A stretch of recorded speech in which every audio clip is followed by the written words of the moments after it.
kung ano po yung edge ng ating chairs, kailangan symmetrical to, ha? Baga nasa gitna, okay, nasa gitna po dapat yung ating mga centerpiece. Again, ha, pwede po maging table for 4 po ito, pwede maging table for 2. Ibig sabihin, 1, 2, 3, 4. Okay? So, share na po sila sa centerpiece at sa salt and pepper shakers. Okay? And then, observe din po ninyo pag mag-set up or mag-adjust kayo ng cutleries, always observe ang proper handling. Unang ilalapag, salt and pepper shakers at saka centerpiece. Sunod ang utensils. Ang basis sa utensils kung ano ang edge ng upuan. Okay? Kung ano yung edge neto, yung ipapato. And then, 1 inch away from the edge of the table. So, ibig sabihin ito. Okay, hindi yung magagano'n pa kayo during your setup. Hindi po. Okay, tansyahan nyo yan. Again, 1 inch, observe pa rin ang proper handling. Kuha. So, alam naman natin yan, basic, na lahat po ng kutsara at lahat ng tinidor, lahat ng kutsara at lahat ng kutsilyo, nasaan? Right. Nasa kanan. Kaliwa? Nasa kanan. Okay? Kapag, ano naman po, kapag lahat ng tinidor, nasa Left. left. Tandaan po ninyo yan. Ang next one po unang sunod na lalapag, yung baso. Observe pa rin po ang proper handling. Hindi po dito hahawakan, hindi dito. Nakuha?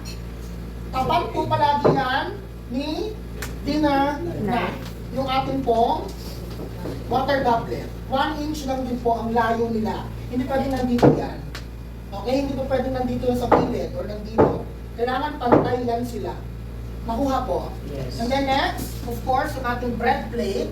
Okay? And butter spreader or butter knife. So, ang setup po ng ating itong bread plate, ang setup dyan, kung malaki po ang table, pwede po yan ilagay dito. Sa side. Kung maliit po ang table like this, pwede po ipatong na dito sa ibabaw ng dinner fork natin. 1 inch lang din po ang layo sa dinner fork. And then of course, ito pong butter spreader po natin, nakaganito siya. Okay? Hindi po nakaganon. Kasi tandaan, ito po ay kutsilyo. Lahat ng kutsilyo papunta saan?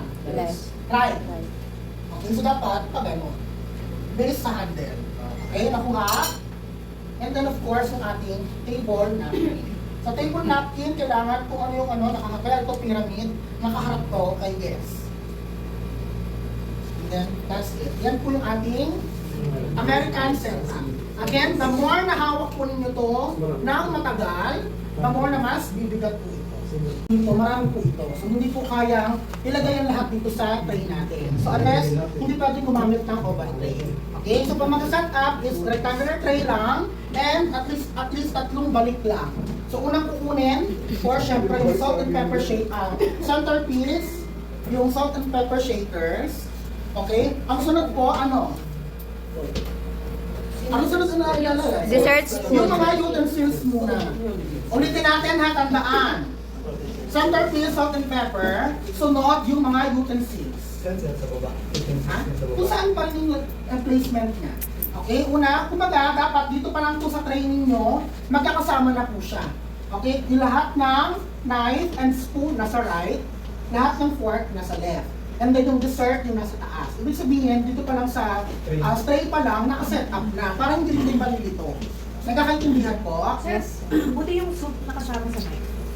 Hindi siya nakasali din sa taas. Yun nga po. Kasi lahat nga po ng kutsara Nasa at right. kutsilyo Knife. nasa kanan. Okay? Unang ilalapag palagi ang dinner knife. Basis palagi ng edge ng upuan. Sunod ang Fish. ano tawag dito? Fish knife.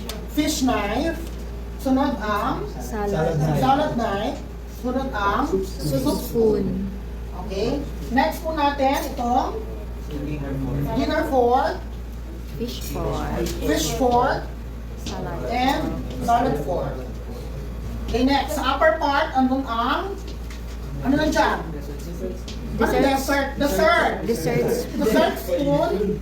Siyempre, ang dessert spoon, ito po ay pakanan. So, dapat ang handle niya papuntang right. Ah. Okay? And then lahat ng fork, ang handle is going to left. And then yung kanyang teaspoon. Right. Okay? And then nasaan po ang, syempre ang bread po natin, nasa upper part ng ating Fork. forks. And then ang ating pong coffee cup Right and saucer, nasaan? Right Left side. or right? Right. Right. So, nandito po siya. So, it should be in a 4 o'clock position. Anong 4 o'clock? No, diba yung nabanggit ko before? Ito po yung 12. 1, 2, 3, 4. So, dapat yung handle mismo na ito, naka 4 o'clock ang position. So, pag ganyan siguro medyo nasa lagpas na siya ng edge, again, maliit kasi yung table. So, adjust nyo lang po yung mga utensils po natin. Okay? Ano pong susunod na kukunin? Show Lahat plate, ng plato. Plato. Huli po ang baso. Hindi naman, lahat po papang-patong yan. So, good luck sa inyong mamaya. Patay. Mabigat po ito.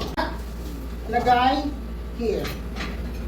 Kailangan 1 inch lang din ang layo. So, pag ganyan, Yung soap, may ano din siya, sir, di ba? Yung soap siya. flavor natin.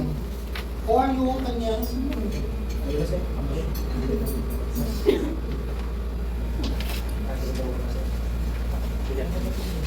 so, mga ngalay din kayo. Next, sunod yung Mga baso. mga baso. See? Water garden. Sunod, anong sunod dyan? Bilis kayo sa ano nyo? White wine. Ano po? See? White wine glass. Sunod, sa red wine.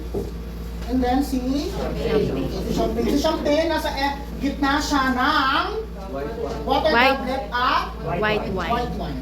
So dapat nakaano siya. Paslant po, hindi po straight. Pag ganyan, paslant siya. Okay? Kapag pag French naman, is either pag ganyan po ang baso, or paano po? Yung patayo naman po siya. Ayan, pag ganyan. Yung positioning ng kanyang baso. Either paslant, o pwedeng pag ganon pataas. Nakuha po. Yes, sir. And then of course, ang ating pong Table napkin. table napkin po na. Perfect.